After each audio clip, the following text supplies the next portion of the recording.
Hi, hello, dear friends. Welcome back to our channel. So, this is me, Shivani. Today, I'm going to explain your most requested video. That means it is our figures of speech. ನೀವು ತುಂಬ ಜನ ಕಮೆಂಟಲ್ಲೂ ಹಾಕ್ತಾ ಇದ್ರಿ figures of ಸ್ಪೀಚ್ನ ಮಾಡಿ ಅಂತ.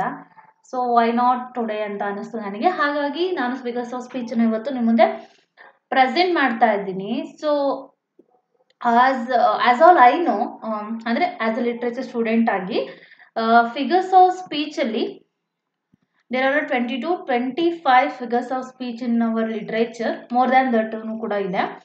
But ಆದರೆ ನಾವು analysis ಮಾಡಿರೋ ಪ್ರಕಾರ like previous year question papers ಮತ್ತು ಸ್ವಲ್ಪ ನಾನು ಸ್ಟಡಿ ಮಾಡಿರೋ ಪ್ರಕಾರ ದೇರ್ ಆರ್ 4 to 5 ಅಷ್ಟೇ. ಅದರಲ್ಲೂ ಮ್ಯಾಕ್ಸಿಮಮ್ ಆಗಿ 3 ಫಿಗರ್ಸ್ ಆಫ್ ಸ್ಪೀಚ್ನ ರಿಪೀಟೆಡ್ ಆಗಿ ಕೇಳ್ತಾ ಇದ್ದಾರೆ.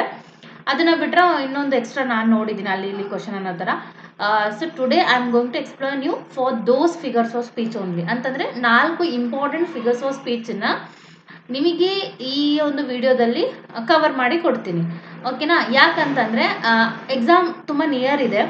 ಬೇಡದೇ ಇರೋದು ನಿಮ್ಮ ತಲೆಗೆ ತುಂಬೋದಕ್ಕಿಂತ ವೆರಿ ನೆಸೆಸರಿ ಇರೋದು ನಿಮ್ಮ ತಲೆಯಲ್ಲಿ ಇದ್ದರೆ ಒಳ್ಳೆಯದು ಅಂತ ನನಗೆ ಅನ್ನಿಸ್ತು. Sorry for the disturbance. Okay, so figures of speech ನನಗೂ ನಿಮಗೂ ಇಬ್ರಿಗೂ ಗೊತ್ತು, definition is not much important ಅಂತ. ಬಟ್ ಆದರೆ to understand the figures of speech we will go through with our definitions. Okay, ಹಾಂ. So what is figures of speech? Okay, ಅದನ್ನು FOS ಅಂತಲೂ ಕೂಡ ಹೇಳ್ತಾರೆ ಶಾರ್ಟ್ ಫಾರ್ಮಲ್ಲಿ. So these are literary devices that use words or phrases in the non-literal sense to convey meaning, enhance expression or create a specific effect. Okay, definition through ಹೋದರೆ so ಇದೊಂದು literary device ಆಗಿರುತ್ತೆ. Plus ಇದನ್ನು ನಾವು ಸೆಂಟೆನ್ಸಲ್ಲಿ ಮೀನಿಂಗನ್ನು, specific ಎಫೆಕ್ಟನ್ನು enhance ಮಾಡ್ಲಿಕ್ಕೆ ಹೇಳ್ತೀವಿ. ಈಗ ಯಾವುದೋ ಒಂದು ಡಿಶ್ನ ಪ್ರಿಪೇರ್ ಮಾಡಿದ್ಮೇಲೆ ಮೇಲ್ಗಡೆ ಕೊತ್ತಂಬರಿ ಸೊಪ್ಪು ಹಾಕ್ತೀವಲ್ವಾ, ಎನ್ಹಾನ್ಸ್ ಮಾಡುತ್ತೆ ಅದು ಏನನ್ನ, ಟೇಸ್ಟನ್ನ. ಅದೇ ಥರನ ಫಿಗರ್ಸ್ ಆಫ್ ಸ್ಪೀಚು ಅಷ್ಟೇ. ಎಕ್ಸ್ಪ್ರೆಷನ್ನು, ನಾವು ಯಾವುದಾದ್ರೂ ಒಂದು ಎಕ್ಸ್ಪ್ರೆಷನ್ ಹೇಳಬೇಕು ಅಂದರೆ, ಅಥವಾ ಯಾವುದಾದ್ರೂ ಒಂದು ಸೆಂಟೆನ್ಸಲ್ಲಿ ಯಾವುದೋ ಒಂದು ಸ್ಪೆಸಿಫಿಕ್ ವರ್ಡನ್ನು ಎನ್ಹಾನ್ಸ್ ಮಾಡಬೇಕು ಅಂತ ಅಂದರೆ, ಓಕೆ, ಸ್ಪೆಸಿಫಿಕ್ ಎಫೆಕ್ಟ್ನ ಕ್ರಿಯೇಟ್ ಮಾಡಬೇಕು ಅಂತ ಅಂದರೆ we will put figures of speech. ಅಥವಾ ಫಿಗರ್ಸ್ ಆಫ್ ಸ್ಪೀಚನ್ನ ಆ ಥರ ಒಂದು ಫ್ರೇಸಸ್ ಅಥವಾ ಒಂದು ವರ್ಡ್ ಫಾರ್ಮಲ್ಲಿ ಯೂಸ್ ಮಾಡ್ತೀವಿ. They go beyond the literary meaning of words to give readers new insights or to evoke emotions. ಇದು ಫಿಗರ್ಸ್ ಆಫ್ ಸ್ಪೀಚಿಂದ ಒಂದು ಸೆಂಟೆನ್ಸಿಗೆ ಕಂಪ್ಲೀಟ್ ಮೀನಿಂಗೇ ಚೇಂಜ್ ಆಗುತ್ತೆ. ಪ್ಲಸ್ ಅದು ನಮಗೆ ಒಂದು ಎಕ್ಸ್ಟ್ರಾ ಎಮೋಷನ್ಸ್ನ ಕ್ರಿಯೇಟ್ ಮಾಡಿಕೊಡುತ್ತೆ. ಪ್ಲಸ್ ಸೆಂಟೆನ್ಸ್ನ ಒಳ ಹೊಕ್ಕು ನೋಡೋದು ಹೇಗೆ ಅಂತ ನಮಗೆ ಅರ್ಥ ಮಾಡಿಸ್ಕೊಡುತ್ತೆ ಈ ಫಿಗರ್ಸ್ ಆಫ್ ಸ್ಪೀಚಿಂದ. ಓಕೆ, ಸೊ ನಾವಿಲ್ಲಿ 4 ಇಂಪಾರ್ಟೆಂಟ್ ಫಿಗರ್ಸ್ ಆಫ್ ಸ್ಪೀಚನ್ನ ನಾನು ಡಿಸ್ಕಷನ್ ಮಾಡ್ತಿದ್ದೀನಿ for today's session. First one is metaphor, simile, personification and alliteration. ಅದರಲ್ಲೂ ಈ ಮೆಟಫರ್, ಸಿಮಿಲಿ, ಪರ್ಸನಿಫಿಕೇಶನ್ನೇ ಜಾಸ್ತಿ ರಿಪೀಟೆಡ್ ಆಗಿ ಕೇಳಿರುವಂಥದ್ದು. ಅಲಿಟ್ರೇಷನ್ ಯಾವುದೋ ಒಂದು ಕ್ವಶನ್ ಪೇಪರಲ್ಲಿ ನೋಡಿದ್ದೆ, CTET ಕೂಡ ಇದ್ರ ಹತ್ರನೇ ಕೇಳಿರ್ತಾರೆ. ಹಾಗಾಗಿ ಈ 4ನ ಡಿಸ್ಕಷನ್ ಮಾಡಿದರೆ ನಿಮಗೆ ಎನಫ್ ಅಂತ ನನಗೆ ಅನ್ನಿಸ್ತು. ಓಕೆ, ಸೊ ಹಾಗಾಗಿ ಫಸ್ಟ್ ಒನ್ ನಾವು ಮೆಟಫರ್ನ ಡಿಸ್ಕಷನ್ ಮಾಡೋಣ. So what is metaphor? So metaphor ಅಂತ ಅಂದರೆ, ಆ ಮೆಟಫರ್ ಈಗ is a figures of speech as we all know. ಇದು ಮೇನ್ ಆಗಿ direct comparison between 2 unlike things by stating that one thing is another. Okay, ಇದು direct ಆಗಿ ಸೆಂಟೆನ್ಸಲ್ಲಿ 2 different ಥಿಂಗ್ಸಿಗೆ, ಓಕೆ, ಲೈಕ್ ಥಿಂಗ್ಸ್ಗಳಲ್ಲ, ಅನ್ಲೈಕ್ ಥಿಂಗ್ಸ್ಗಳಿಗೆ ಕಂಪ್ಯಾರಿಸನ್ ಮಾಡಿಕೊಡುತ್ತೆ. ಓಕೆ, 2 ಡೈರೆಕ್ಟ್ ಆಗಿ ಒಂದು ಸೆಂಟೆನ್ಸಲ್ಲಿ ಅನ್ಲೈಕ್ ಥಿಂಕ್ಗಳಿಗೆ ಕಂಪ್ಯಾರಿಸನ್ನ ಕ್ರಿಯೇಟ್ ಮಾಡಿಕೊಡುತ್ತೆ by stating that one thing is another. Okay, ಇದೇನು ಸ್ಟೇಟ್ ಮಾಡುತ್ತೆ ಅಂದರೆ ಒನ್ ಥಿಂಗ್ ಈಸ್ ಅನದರ್ ಅಂತ. ಸೊ ಸೆಂಟೆನ್ಸಿಂದು ಎಕ್ಸಾಂಪಲ್ಸ್ನ ನೋಡಿದಾಗ ನಮಗೆ ಗೊತ್ತಾಗುತ್ತೆ. ಇದು ಡೆಫಿನೇಷನ್ ಥ್ರೂ ನೀವೇನು ನೆನ್ಪಿಟ್ಕೋಬೇಕು ಅಂತಂದರೆ, ಇದು ಡೈರೆಕ್ಟ್ ಆಗಿ ಸೆಂಟೆನ್ಸಲ್ಲಿ ಕಂಪ್ಯಾರಿಸನ್ನ ಕ್ರಿಯೇಟ್ ಮಾಡಿಕೊಳ್ಳುತ್ತೆ ಅನ್ಲೈಕ್ ಥಿಂಗ್ಸ್ಗಳ ಮಧ್ಯೆ ಅಂತ. ಓಕೆ, ಫಾರ್ ಎಕ್ಸಾಂಪಲ್ ನೋಡಿ, she is a shining star. Okay, ಅವಳು ಶೈನಿಂಗ್ ಸ್ಟಾರ್ ಆಗಿದ್ದಾಳೆ, ಅಥವಾ ಅವಳು ಮಿಂಚುವಂಥ ಬ್ರೈಟ್ ಆಗಿರುವಂಥ ಸ್ಟಾರ್ ಆಗಿದ್ದಾಳೆ ಅಂತ. ಇಲ್ಲಿ ಫಾರ್ ಎಕ್ಸಾಂಪಲ್ ಯಾವುದೇ ಒಂದು ಹುಡುಗಿಗೂ ಸ್ಟಾರಿಗೂ ಏನಾದರೂ ಸಂಬಂಧ ಇದೆಯಾ? ನೋ. ಇವೆರಡೂ ಕೂಡ ಅನ್ಲೈಕ್ ಆಬ್ಜೆಕ್ಟ್ಸ್ಗಳು. ಅಥವಾ ಅನ್ಲೈಕ್ ಥಿಂಗ್ಸ್ಗಳು, ಇವೆರಡರ ಮಧ್ಯೆ ಸಂಬಂಧವನ್ನ ಹುಡುಕೊಳ್ಳೋದೇ ಫಿಗರ್ಸ್ ಆಫ್ ಸ್ಪೀಚ್. ಇಲ್ಲಿ ನೋಡಿ, ಎಕ್ಸಾಕ್ಟ್ಲಿ ನಾವು ಸೆಂಟೆನ್ಸ್ ತರನೇ ಅವಳು ಶೈನಿಂಗ್ ಸ್ಟಾರ್ ಅಂತಾನೆ ಹೇಳಕ್ ಹೊರಟಿರೋದಿಲ್ಲ, ಬಟ್ ಆದ್ರೆ ಇಲ್ಲಿ ಅದಕ್ಕೆ ನಿಮಗೆ ಇವನ್ ಇದು ಆಸ್ ಅ ಮೀನಿಂಗ್ ಎಕ್ಸ್ಪ್ಲನೇಷನ್ ಆಗು ಇರಲಿ ಅಂತ ಕೆಳಗಡೆ ಎಕ್ಸ್ಪ್ಲನೇಷನ್ ಕೊಟ್ಟಿದ್ದೀನಿ. In this metaphor the person is not literally a star. ಅಂದ್ರೆ ಅವರು ನಿಜವಾಗ್ಲೂ ಅವಳು ತಾರೆ ಆಗಿದ್ದಾಳೆ, ಅವಳು ನಿಜವಾಗ್ಲೂ ಚುಕ್ಕಿ ಆಗಿದ್ದಾಳೆ, ನಕ್ಷತ್ರ ಆಗಿದ್ದಾಳೆ ಅಂತ ಹೇಳಕ್ ಹೊರಟಿಲ್ಲ ಅವರು. But is being described as a brilliant or talented like a shining star. But ಆದ್ರೆ ಅವಳು ಏನ್ ಕನ್ವೆ ಮಾಡ್ಲಿಕ್ಕೆ ಹೊರಟಿದ್ದಾರೆ ಹೇಳ್ರಿ ನಮಗೆ, ಅವಳು ಶೈನಿಂಗ್ ಸ್ಟಾರ್ ಅಷ್ಟೇ ಟ್ಯಾಲೆಂಟೆಡ್ ಆಗಿದ್ದಾಳೆ, ಬ್ರಿಲಿಯಂಟ್ ಆಗಿದ್ದಾಳೆ ಅನ್ನೋದನ್ನ ಆ ಸೆಂಟೆನ್ಸ್ ಥ್ರೂ ನಮ್ಗೆ ಹೇಳಕ್ ಹೊರಟಿದ್ದಾರೆ. ಓಕೆ, ಅವಳು ಲಿಟ್ರಲಿ ಏನ್ ನಕ್ಷತ್ರ ತರ ಶೈನ್ ಮಾಡ್ತಿಲ್ಲ, ಬಟ್ ಆದ್ರೆ ಅವ್ರು ಹೇಳಕ್ ಹೊರಟಿರೋದೇನು ಅಂತಂದ್ರೆ ಅವಳು ತುಂಬಾ ಟ್ಯಾಲೆಂಟೆಡ್ ಇದ್ದಾಳೆ, ತುಂಬಾ ಇಂಟೆಲಿಜೆಂಟ್ ಇದ್ದಾಳೆ, ಬ್ರಿಲಿಯಂಟ್ ಇದ್ದಾಳೆ ಅಂತ ಹೇಳಲಿಕ್ಕೆ she is a shining star ಅಂತ ಹೇಳ್ಕೊಟ್ಟಿದ್ದಾರೆ. ಇಲ್ಲಿ ಅವಳಿಗೂ ಮತ್ತೆ ನಕ್ಷತ್ರಕ್ಕೂ ಎರಡರಕ್ಕೂ ಕೂಡ ಅನ್ಲೈಕ್ ಥಿಂಗ್ಸ್ಗಳು, ಅವೆರಡರ ಮಧ್ಯೆ ಕಂಪ್ಯಾರಿಸನ್ ಮಾಡಿದ್ದಾರೆ. Okay, she is a shining star ಅಂತ. ಓಕೆ, ಅದನ್ನ ನಾವು ಇದೊಂದು ಎಕ್ಸಾಂಪಲ್. ಸೊ ಇನ್ನೊಂದು example, he is a night owl. ಈಗ ಯಾವುದೋ ಒಂದು ಹುಡುಗನಿಗೂ ಮತ್ತೆ ನೈಟ್ ಔಲ್ ಅಂದ್ರೆ ಗೂಬೆ, ಅವರಿಬ್ರಿಗೂ ಏನಾದರೂ ಸಂಬಂಧ ಇದೆಯಾ, ಏನಾದರೂ ರಿಲೇಟೆಡ್ ಇದೆಯಾ? ಅವರು ಲೈಕ್ ಥಿಂಗ್ಸ್ಗಳ? ನೋ, ಅವರಿಬ್ರು ಕೂಡ ಅನ್ಲೈಕ್ ಥಿಂಗ್ಸ್ಗಳು. ಆದ್ರೂ ಅವರಿಬ್ರು ಮಧ್ಯೆ ನೋಡಿ ಅವನನ್ನ ಓಲಿಗೆ ಕಂಪೇರ್ ಮಾಡಿದ್ದಾರೆ. ಯಾಕೆ ಅಂದ್ರೆ ಅವನು ರಾತ್ರಿ ಹೊತ್ತಿರೋ ಗೂಬೆ ತರ ಇದ್ದಾನೆ, ಅದ್ರದ್ದು ಈ sentence in exact meaning. But ಆದ್ರೆ ಅವರು ಹೇಳಕ್ ಹೊರಟಿರೋದು ಏನು ಅಂತಂದ್ರೆ, in this metaphor compares the person is to a night owl. ಇಲ್ಲಿ ಪರ್ಸನ್ ಅನ್ನ ನೈಟ್ ಔಲಿಗೆ ಕಂಪೇರ್ ಮಾಡಿದ್ದಾರೆ. ಬಟ್ ಆದ್ರೆ ಅದರ ಒಳ ಅರ್ಥ ಏನಿದೆ ಅಂತ ಅಂದ್ರೆ, ಅವನು ಜಾಸ್ತಿ ಲೇಟ್ ಆಗಿ ಅಥವಾ ತುಂಬಾ ಲೇಟ್ ನೈಟ್ ತನಕ ಎದ್ದಿರ್ತಾನೆ, ಅಥವಾ ಲೇಟ್ ನೈಟ್ ಎದ್ದಿರೋದನ್ನ ಪ್ರಿಫರ್ ಮಾಡ್ತಾನೆ. ಇವರು morning get a person or early go to bed ಅಂತ ಕೇಳೋದಿಲ್ವಾ? ಸೊ ಸಮಥಿಂಗ್ ಲೈಕ್ ಅದೇ ತರಾನೇ. ಆರ್ ಯು ನೈಟ್ ಔಲ್ ಅಂತ ಕೇಳಿದ್ರೆ ಅದರ ಅರ್ಥ ನೀವು ರಾತ್ರಿ ತುಂಬಾ ಹೊತ್ತು ಎದ್ದಿರ್ತೀರಾ ಅಂತ. Okay, meaning that they prefer to stay up late to in to the night ಅಂತ. He is a night owl ಅಂತಂದ್ರೆ ಅವನು ಜಾಸ್ತಿ ನೈಟ್ ಟೈಮು ಎದ್ದಿರೋದನ್ನ ಪ್ರಿಫರ್ ಮಾಡ್ತಾನೆ ಅಂತ. Okay, he is a night owl ಅಂತ. ಐ ಹೋಪ್ ನಿಮ್ಗೆ ಅರ್ಥ ಆಗ್ತಿದೆ ಅಂತ. Okay, one more example, my brother was a pig at dinner.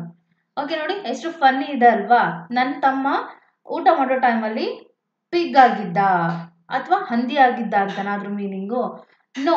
So ಅದ್ರದ್ದು ಇನ್ಸೈಡ್ ಮೀನಿಂಗ್ ಏನಿದೆ ಅಂತಂದ್ರೆ, this doesn't literally mean your brother is a pig, but uses this metaphor to describe extremely messy or greedy eating behavior. ಅಂತಂದ್ರೆ ನಮಗೆ ತುಂಬಾ ಹೊಟ್ಟೆ ಹಸ್ದಾಗ ಅಥವಾ ಚಿಕ್ಕ ಮಕ್ಕಳೆಲ್ಲ ತುಂಬಾ ಗಪ ಗಪ ತಿಂತಾರೆ ನೋಡಿ, ಬೇಗ ಫಾಸ್ಟ್ ಆಗಿ, ಅಥವಾ ತುಂಬಾ ಪ್ಲೇಟನ್ನೆಲ್ಲ ಮೆಸ್ಸಿ ಮಾಡ್ಕೊಂಡಿರ್ತಾರೆ, ಅಂದ್ರೆ ಪಲ್ಯ, ಅನ್ನ, ಉಪ್ಪಿನಕಾಯಿ ಎಲ್ಲ ಮಿಕ್ಸ್ ಅಪ್ ಮಾಡ್ಕೊಂಡೆಲ್ಲ ಮೆಸ್ಸಿ ಮಾಡ್ಕೊಂಡಿರ್ತಾರೆ. ಆ ತರದಕ್ಕೆ ನಾವು my brother is a pig at dinner, my brother was a pig at dinner ಅಂತ ಹೇಳ್ಬೋದು. ಅಥವಾ my sister was a pig at dinner. ನಾವು ಇದನ್ನ ಎರಡು ತರ ಮೀನಿಂಗ್ ಅಲ್ಲೂ ಹೇಳ್ಬೋದು. ಲೈಕ್ ತುಂಬಾ ಪ್ಲೇಟನ್ನ ಮೆಸ್ಸಿ ಮಾಡ್ಕೊಂಡಿರೋರ್ಗು ಹೇಳ್ಬೋದು, ಒಳ್ಳೆ ಈಗ ನಾವು ಕನ್ನಡದಲ್ಲಿ ಹೇಳಲ್ವಾ, ಅವನು ಒಳ್ಳೆ ಹಂದಿ ತರ ತಿಂತಾ ಇದ್ದಾನೆ, ಈ ತರ ನಾವು ಯೂಸ್ ಮಾಡ್ತಿರ್ತೀವಲ್ವಾ. ನನ್ನ ಫ್ರೆಂಡು ಸೇಮ್ ನಾಯಿ ತರ ತಿಂತಾ ಇದ್ದಾನೆ, ಸೊ ಅದು ನಮಗೆ ಫನ್ನಿ. ಆದ್ರೆ ನನ್ನ ಫ್ರೆಂಡಿಗೂ ನಾಯಿಗೂ ಏನಾದರೂ ಸಂಬಂಧ ಇದೆಯಾ? ನೋ. ಆಕ್ಚುಲಿ ನಾವು ಡೈಲಿ ಲೈಫಲ್ಲಿ ತುಂಬಾ ಮೆಟಫರ್ನ ಯೂಸ್ ಮಾಡ್ತಾ ಇರ್ತೀವಿ. ಸೊ ಯಾರಾದ್ರೂ ತುಂಬಾ ಗ್ರೀಡಿಯಿಂದ, ತುಂಬಾ ಆಸೆಯಿಂದ ಗಪ ತಿಂತಾ ಇದ್ರೆ ಅವ್ರನ್ನ ಪಿಗ್ಗಿ ಅಂತ ಹೇಳ್ತಾರೆ. ಹಿ ಇಸ್ ಅ ಪಿಗ್ಗಿ ಈಟರ್ ಅಂತಾನು ಕೂಡ ಹೇಳ್ತಾರೆ. ಅಂದ್ರೆ ತುಂಬಾ ಆಸೆ ಬುರ್ಕಾಯಿಂದ ತಿಂತಿದ್ದಾರೆ ನೋಡು ಅಂತ. Okay, next one more example, her smile was sunshine. ಅವಳ ನಗು ಹೇಗಿತ್ತು ಅಂದ್ರೆ ಸೂರ್ಯನ ಬೆಳಕಿನ ತರ ಇತ್ತು, ಸನ್ ಸ್ಮೈಲ್. ಓಕೆ, ಅವಳ ಸ್ಮೈಲ್ ಹೇಗಿತ್ತು ಅಂದ್ರೆ it was a sunshine ಅಂತ. ಆಕ್ಚುಲಿ ಅದಕ್ಕೇನೋ ರಿಲೇಟ್ ಇದೆಯಾ? ಅವಳಿಗೂ ಸನ್ ಶೈನಿಗೂ ಎಲ್ಲಿಂದ ಎಲ್ಲಿಗೆ ವ್ಯತ್ಯಾಸ? ದೀಸ್ ಆರ್ ದ ಅನ್ಲೈಕ್ ಥಿಂಗ್ಸ್ಗಳು. ಬಟ್ ಆದ್ರೆ ಇಲ್ಲಿ metaphor compares her smile to a warmth and brightness of sunshine to emphasis how cheerful and radiant Har smile was. ಅವಳ ಸ್ಮೈಲ್ ನ ಸನ್ಶೈನ್ಗೆ ಕಂಪೇರ್ ಮಾಡಿದ್ದಾರೆ.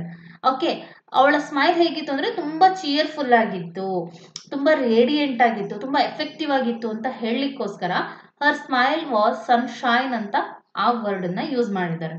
ಐ ಹೋಪ್ ನಾನು ಈ 4 ಎಕ್ಸಾಂಪಲ್ಸ್ ಅಲ್ಲಿ ನಿಮಗೆ ಕ್ಲಿಯರ್ ಮಾಡಿಕೊಟ್ಟಿದ್ದೀನಿ. ಸೊ ನೆಕ್ಸ್ಟ್ ನಾನು ನಿಮಗೆ ಕ್ವಶನ್ಸ್ ಕೇಳ್ತೀನಿ, ಅದರಲ್ಲಿ ಸ್ವಲ್ಪ ಏನೋ ಡೌಟ್ ಇದ್ರೆ ಕ್ಲಿಯರ್ ಆಗುತ್ತೆ. So one more important figures of speech is simile. Simile ಹೇಗಿರುತ್ತೆ? ಸಿಮಿಲಿ ಆಕ್ಚುಲಿ ಸಿಮಿಲಿನ ಐಡೆಂಟಿಫಿಕೇಶನ್ ಮಾಡೋದು ತುಂಬಾ ಈಸಿ.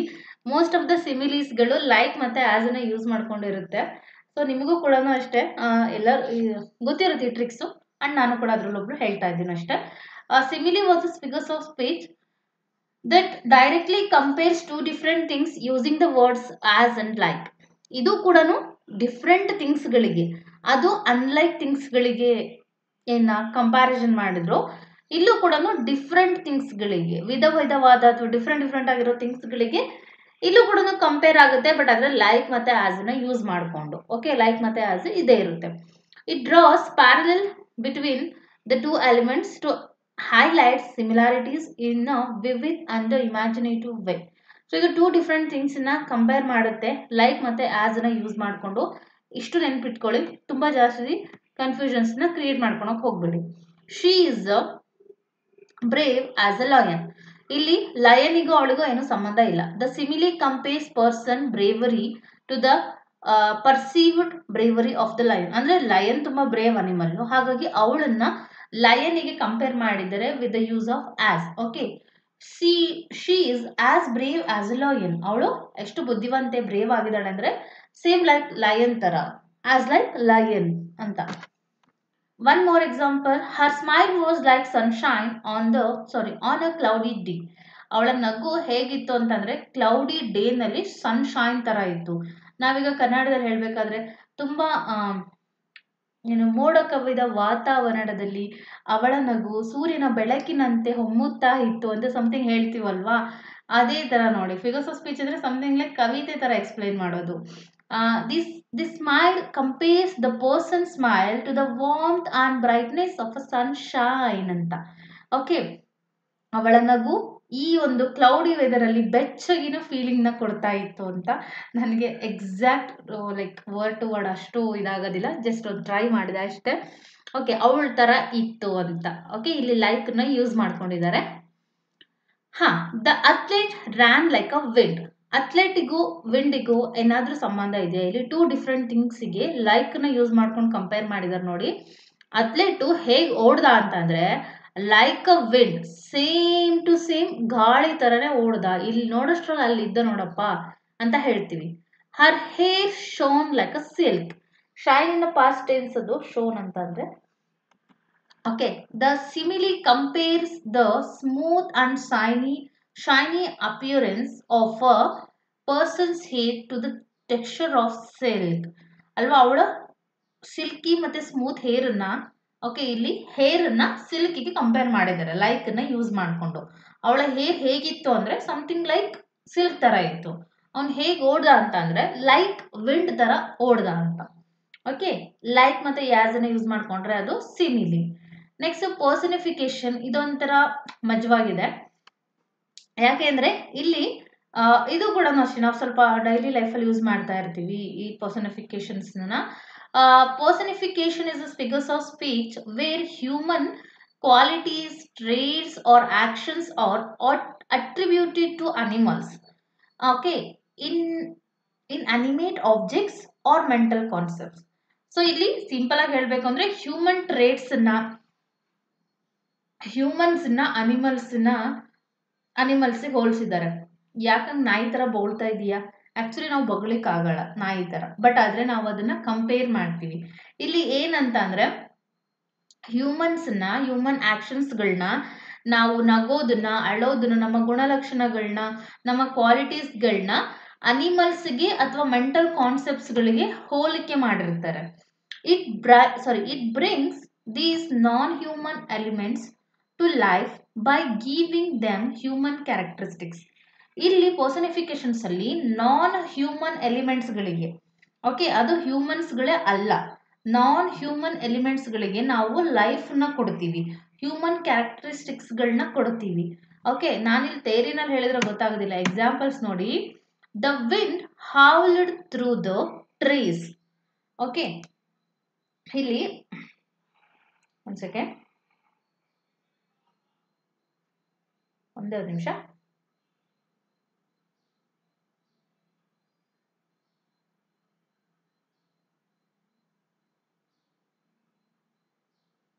ಹಾ okay. The wind howled through the trees ಅಂತ ಇದೆ. ಗಾಳಿ ಈಗ ಇಲ್ಲಿ ಇದನ್ನ ನೋಡಿ, ಏನೋ ಒಂದು ನಿಮಿಷ, ಸೆಕೆಂಡ್ ಪಾಯಿಂಟ್ ಅನ್ನು ತೋರಿಸ್ತೀನಿ ನಿಮಗೆ.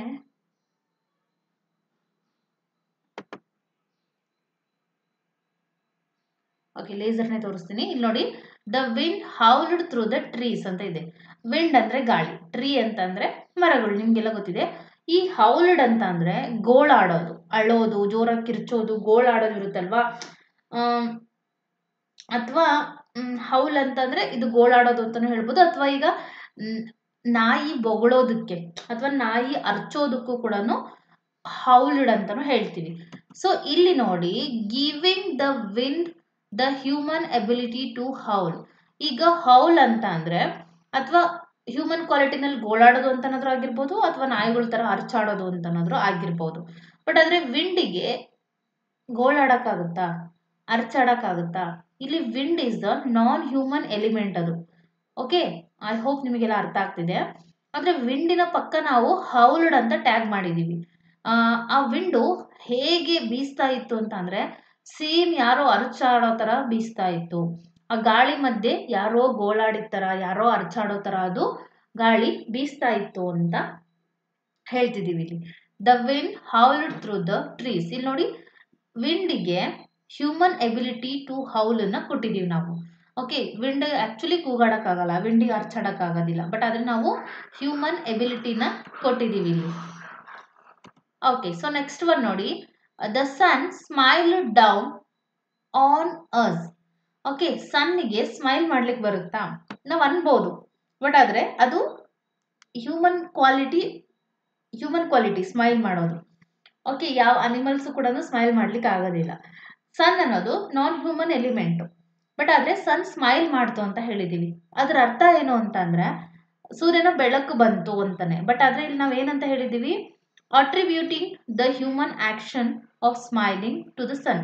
ಅಂದ್ರೆ ಇದೊಂದು ಆಕ್ಷನ್ ಅಥವಾ ಇದು ನಮ್ಮ ಎಬಿಲಿಟಿ, ನಾವು ಸ್ಮೈಲ್ ಮಾಡ್ಬೋದು. ಓಕೆ, ಈ ತರ ಒಂದು ಹ್ಯೂಮನ್ ಎಬಿಲಿಟಿನ, ಹ್ಯೂಮನ್ ಆಕ್ಷನ್ ಅನ್ನ ನಾನ್ ಹ್ಯೂಮನ್ ಎಲಿಮೆಂಟ್ಗೆ ಟ್ಯಾಗ್ ಮಾಡಿರ್ತಾರೆ. The sun smiled down on us ಅಂತ. Okay, attributing the human action of smiling to the sun. Next ನೋಡಿ, ದ ಕ್ಲಾಕ್ ಟಿಕ್ಡ್ ಇಂಪೇಷಂಟ್ಲಿ. ಈಗ ಗಡಿಯಾರಕ್ಕೆ ಪೇಷನ್ಸ್ ಇರೋದು ಇಲ್ಲದೆ ಇರೋದು ಅದೆಲ್ಲ ಪಾಸಿಬಲ್. ಈ ಪೇಷನ್ಸ್ ಇರೋದು ಇಲ್ಲದೆ ಇರೋದು ಅದೆಲ್ಲ ಹ್ಯೂಮನ್ಸ್ಗೆ, ಅನಿಮಲ್ಸ್ಗಳಿಗೆ ಸಂಬಂಧಪಟ್ಟಿರುವಂಥದ್ದು. ಬಟ್ ಆದ್ರೆ ಇಲ್ಲಿ clock is a non human thing. ಅದಕ್ಕೆ ನಾವು ಪೇಷನ್ಸ್ನ ಕಂಪೇರ್ ಮಾಡಿದೀವಿ ನೋಡಿ. Describing the clock as if it has a human trait of impatience. ಇದೊಂದು ಹ್ಯೂಮನ್ ಗುಣಲಕ್ಷಣ. ನಾವು ತಾಳ್ಮೆಯಿಂದ ಇರೋದು, ಇಲ್ಲದೆ ಇರೋದು, ಇದು ಹ್ಯೂಮನ್ ಗುಣಲಕ್ಷಣ. ಬಟ್ ಆದ್ರೆ ನಾವಿಲ್ಲಿ ಕ್ಲಾಕಿಗೆ ಅದನ್ನ ಟ್ಯಾಗ್ ಮಾಡಿದೀವಿ. ಆ ಕ್ಲಾಕ್ ಹೇಗೆ ಟಿಕ್ ಟಿಕ್ ಟಿಕ್ ಟಿಕ್ ಮಾಡ್ತಾ ಇತ್ತು ಅಂದ್ರೆ ಅದಕ್ಕೆ ತಾಳ್ಮೆನೆ ಇಲ್ವೇನಪ್ಪ ಅನ್ನೋ ತರ ಯಾವಾಗ್ಲೂ ಟಿಕ್ ಟಿಕ್ ಟಿಕ್ ಟಿಕ್ ಮಾಡ್ತಾನೆ ಇತ್ತು ಅಂತ ಹೇಳ್ತೀವಿ. ಅದಕ್ಕೆ ಪೇಷನ್ಸೇ ಇಲ್ಲ ನೋಡು ಅಂತ. ಬಟ್ ಆದ್ರೆ ಕ್ಲಾಕಿಗೆ ಎಲ್ಲಾದ್ರೂ ಪೇಷನ್ಸ್ ಇರುತ್ತಾ? ಅದು ಜನರಲಿ ಪಾಸಿಬಲ್? ನೋ. ನೆಕ್ಸ್ಟ್ ನೋಡಿ, the lifeless flowers begged for the waters. Okay, so ಇಲ್ಲಿ ಬೆಗ್ ಮಾಡೋದು ಹ್ಯೂಮನ್ ಕ್ವಾಲಿಟಿ ಅಥವಾ it is like a human ability. Okay, ಇಲ್ಲಿ ಫ್ಲವರ್ಸ್ ಹೇಗೆ ಬೆಗ್ ಮಾಡೋಕ್ಕಾಗುತ್ತೆ? ಅಮ್ಮ ತಾಯಿ ಭಿಕ್ಷೆ ಹಾಕಿ ಅಂತ ಬೆಗ್ ಮಾಡೋಕ್ಕಾಗುತ್ತಾ? ನೋ. ಅದ್ರ ಅರ್ಥ ಏನು ಅಂತಂದ್ರೆ ಆ ಗಿಡಗಳು ತುಂಬಾ ಬಾಡಿದ್ವು, ನೀರ್ ಹಾಕ್ಬೇಕು ಅಂತ. ಬಟ್ ಆದ್ರೆ ಆ ಫ್ಲವರ್ಸ್ ನೋಡಿದ್ರೆ it is looking like begging for the water ಅಂತ ಅನಿಸ್ತಾ ಇತ್ತಂತೆ. Portraying the waters as having the human ability to beg.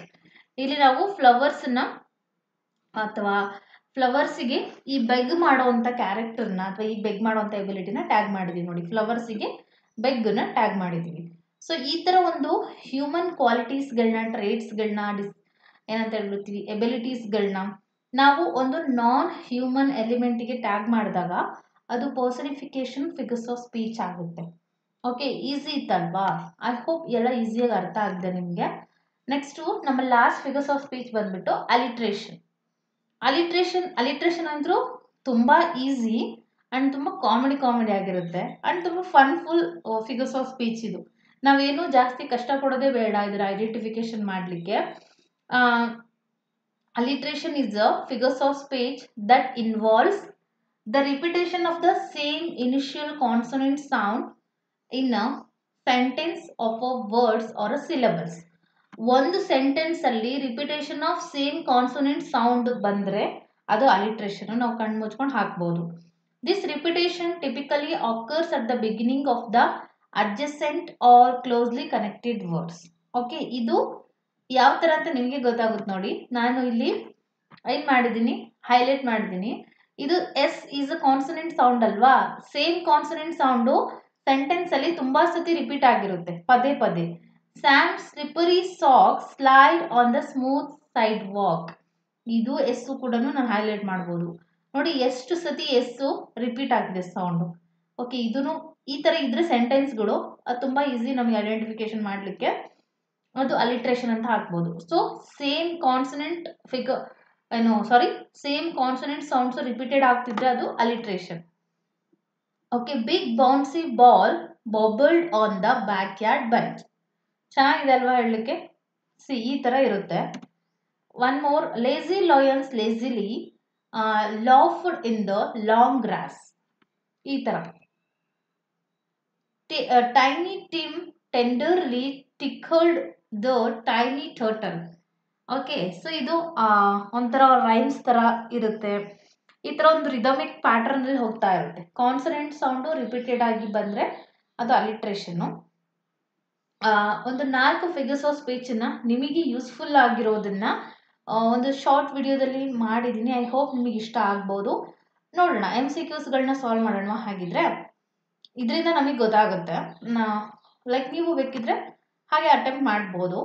Which of the following is an example of the simile? Okay, her heart was a frozen wasteland. She ran like the wind. The blanket of the snow covered the city. The falling leaves were nature's confetti. So ಇಲ್ಲಿ simile ಕೇಳ್ತಿದ್ದಾರೆ. ನಾವು like ಮತ್ತೆ as ಯಾವ sentence ಅಲ್ಲಿ ಇದೆ ಅಂತ ಹುಡುಕ್ಬೇಕು. Of course option number B ನಲ್ಲಿ ಇದೆ. ಸೊ ಹಾಗಾಗಿ B is the correct answer. Second one ನೋಡಿ, identify the simile in the sentence. My love is like a red rose. red rose, sorry. My love is like a red rose. So red rose, my love is like a red rose. My love is like a red rose. So ಇಲ್ಲಿ option number D. ಇಲ್ಲಿ ನಾವು ಯಾವುದೇ figures of speech ನ ಏನ್ ಮಾಡ್ಲಿಕ್ಕೆ ಆಗಲ್ಲ, ತುಂಡು ಮಾಡ್ಲಿಕ್ಕೆ ಆಗೋದಿಲ್ಲ. ಅಂದ್ರೆ ಪೀಸ್ ಮಾಡ್ಲಿಕ್ಕೆ ಆಗೋದಿಲ್ಲ. ಆ ಸೆಂಟೆನ್ಸೇ ನಮಗೆ ಆ ಫಿಗರ್ಸ್ ಆಫ್ ಸ್ಪೀಚ್ ನ ರೆಪ್ರೆಸೆಂಟ್ ಮಾಡ್ತಾ ಇರುತ್ತೆ. ಅದೊಂದು ಎಕ್ಸಾಂಪಲ್ ನೋಡಿ ನಿಮಗೆ. Which phrase contains a simile? ಯಾವ ಫ್ರೇಸು ಸಿಮಿಲಿನ ಕಂಟೈನ್ ಮಾಡಿದೆ ಅಂತ. The clouds var cotton balls in the sky. The hair was spun gold. He slept like a log. The sun was a blazing fire. Option number C, he slept like a log. Her smile was as bright as the sun. In an example of, idu yavudakke example? Of course it is an example for simile. Identify the simile in the baby's skin was soft like silk. ಅಂದ್ರೆ ಇಲ್ಲಿ ಸಿಮಿಲಿನ ಯಾವ್ದು compare ಮಾಡಿದ್ದಾರೆ ಅಂತ. So it is a soft as silk. Okay,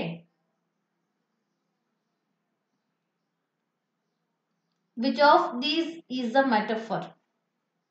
ಇದರಲ್ಲಿ ಯಾವುದು ಮೆಟಫರಿಕ್ example? Her hair was silk. He was a lion in battle. The road was a ribbon unraveling. Her eyes sparkled like a diamonds. So here is an option B. He was a lion in the battle. Actually ಅವನಿಗೂ ಲಯನಿಗೂ ಏನು ಸಂಬಂಧ ಇಲ್ಲ. But ಆದ್ರೆ ಅವನು ಹೇಗಿದ್ದ battle ಅಲ್ಲಿ ಅಂತಂದ್ರೆ lion ಅಷ್ಟು ಶಕ್ತಿಯುತವಾಗಿ ಹೋರಾಡಿದ ಅಂತ ಹೇಳಲಿಕ್ಕೆ he was a lion in the battle ಅಂತ ಹೇಳಿದ್ದಾರೆ. Identify the metaphor. all the world's a stage. Okay, all the world's a stage. ಇದರಲ್ಲಿ ಮೆಟಫರ್ ಯಾವುದು? World's, stage, all the world stage. Option number D, all the world stage is the metaphor. The classroom was a zoo uses ಯಾವ figures of speech ನ use ಮಾಡಿದ್ದಾರೆ ಇಲ್ಲಿ? The classroom was a zoo. So the option is the metaphor. Okay, classroom ಅನ್ನ ಝೂಗೆ compare ಮಾಡಿದ್ದಾರೆ, two different things ಗಳಿವೆ. Which phrases contain alliteration? Crisp cool morning, perfectly paved path, sunshine smiles, jumping joyfully. This is option number D, jumping joyfully.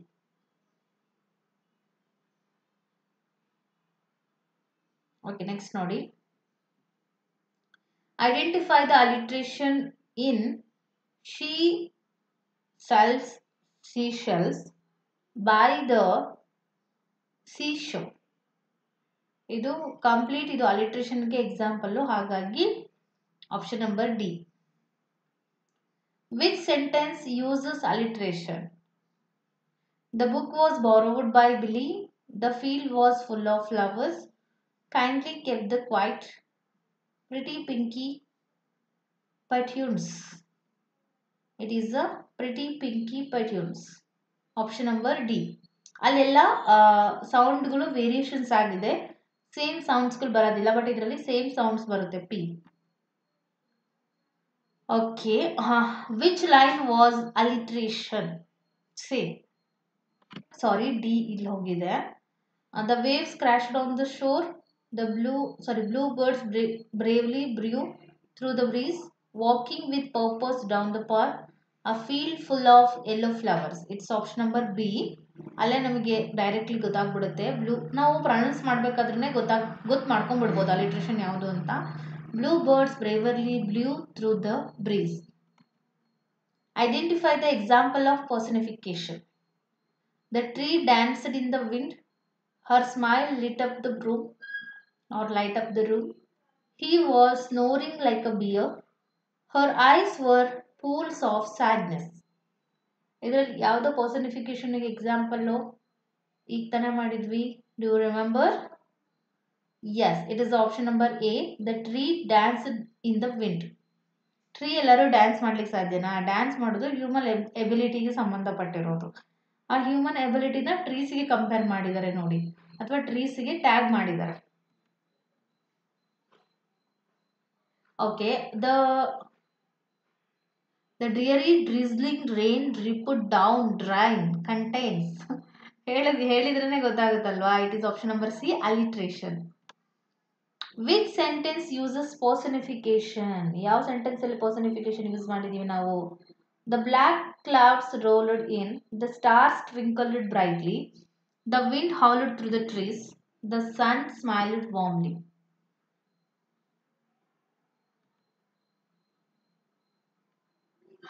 So ಇಲ್ಲಿ ನೋಡಿ, the sun smiled warmly. Option number D.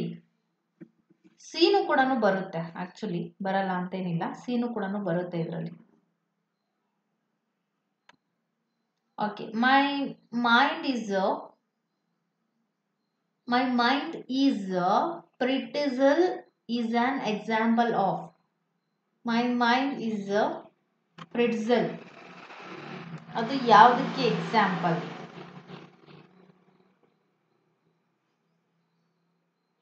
So ಯಾವುದಕ್ಕೆ example?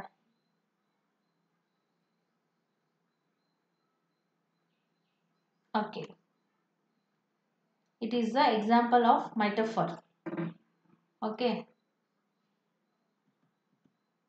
17th one, the stars winked at me is the example of personification. Star ಎಲ್ಲಾದ್ರೂ ವಿಂಕ್ ಮಾಡ್ಲಿಕ್ಕೆ ಸಾಧ್ಯನಾ? Star ಕಣ್ಣು ಹೊಡಿಲಿಕ್ಕೆ ಸಾಧ್ಯನಾ? No. But ಆದ್ರೆ ಇಲ್ಲಿ ವಿಂಕ್ ಮಾಡಿದೆ ಅಂತ ಹೇಳ್ತಿದ್ದಾರೆ, ಹಾಗಾಗಿ ಇದು ಪರ್ಸನಿಫಿಕೇಶನ್. Identify the personification. Ragging Storm, she was a quiet as a mouse. Flowers blooming in the field. His heart was an open book. So option number A, dragging straw is the example of personification. ಅಥವಾ identify ಮಾಡಿದ್ರೆ ಅದಾಗುತ್ತೆ. Okay, then ಅದನ್ನು ಆಗುತ್ತೆ. She was a quiet as a mouse, ಅದು little bit ಆಗುತ್ತೆ. But racking storm ಜಾಸ್ತಿ ಆಗುತ್ತೆ. Okay, which is the metaphor? Her heart was an open book. She was a rock in the troubled times. Her smile was sunshine. She was light as a feather. So the metaphor, her heart was an open book. ಇಲ್ಲಿ two different ಥಿಂಗ್ಸ್ಗಳಿಗೆ compare ಮಾಡಿದ್ದಾರೆ, ಅವಳನ್ನ ಮತ್ತೆ ಬುಕ್ಸನ್ನು, ಅಥವಾ ಅವಳ ಹಾರ್ಟನ್ನು and ಬುಕ್ಸನ್ನು. Last one, which has personification. A sea of people, a heart of gold, a fire crackled and popped, the book whispered its secret. The book whispered its secret. Book ಎಲ್ಲಾದರೂ ಸೀಕ್ರೆಟ್ನ whisper ಮಾಡ್ಲಿಕ್ಕೆ ಸಾಧ್ಯನಾ? Whisper ಮಾಡೋದು ಅಂದರೆ ಗುಸು ಗುಸು ಹೇಳೋದು. ಸೀಕ್ರೆಟ್ಸ್ಗಳನ್ನ ಹೇಳಲಿಕ್ಕೆ ಸಾಧ್ಯನಾ? ಇಲ್ಲ. ಆ ಬುಕ್ಕಿಗೆ ಹ್ಯೂಮನ್ ಎಬಿಲಿಟಿನ ಕೊಟ್ಟಿದ್ದಾರೆ, ಗುಸು ಗುಸು ಅಂತ ಮಾತಾಡೋದು ಅಂತ ಹೇಳೋದಕ್ಕೆ, ಅಥವಾ ಮೆಲ್ಲಕ್ಕೆ ಮಾತಾಡೋದು ಅಂತ ಹೇಳ್ತೀವಲ್ವ ಅದನ್ನು. ಸೊ ಹಾಗಾಗಿ ಇಟ್ ಈಸ್ ಅ ಪರ್ಸನಿಫಿಕೇಷನ್ಗೆ ಒಂದು ಎಕ್ಸಾಂಪಲ್ ಅಂತ ಹೇಳ್ಬೋದು. So thank you all. ನೀವು ಕೇಳಿರುವಂಥ ಫಿಗರ್ಸ್ ಆಫ್ ಸ್ಪೀಚನ್ನು, so important figures of speech, I know it's not a complete, but ಆದರೆ ನಿಮ್ಮ ಎಕ್ಸಾಮಿಗೆ ಇದು ಪಕ್ಕ ಶೋರ್ ಆಗಿ ಇದು ಮ್ಯಾಚ್ ಆಗುತ್ತೆ, ಸಾಕಾಗುತ್ತೆ. ಓಕೆ, ಸೊ ಇನ್ನು ನೀವು ಜಾಸ್ತಿ ರೆಫರ್ ಮಾಡೋದಿದ್ರೆ ಮಾಡ್ಬೋದು, ಬಟ್ ಆದರೆ as per my perception this is enough. Please do read it, or sorry, please do watch it until the end, and let me know in the comment section what do you want for the next. Okay, ನೀವು comment ಅಲ್ಲಿ ಹಾಕ್ತಾ ಇರಿ. Until that I will prepare my videos. Thank you one and all. Bye.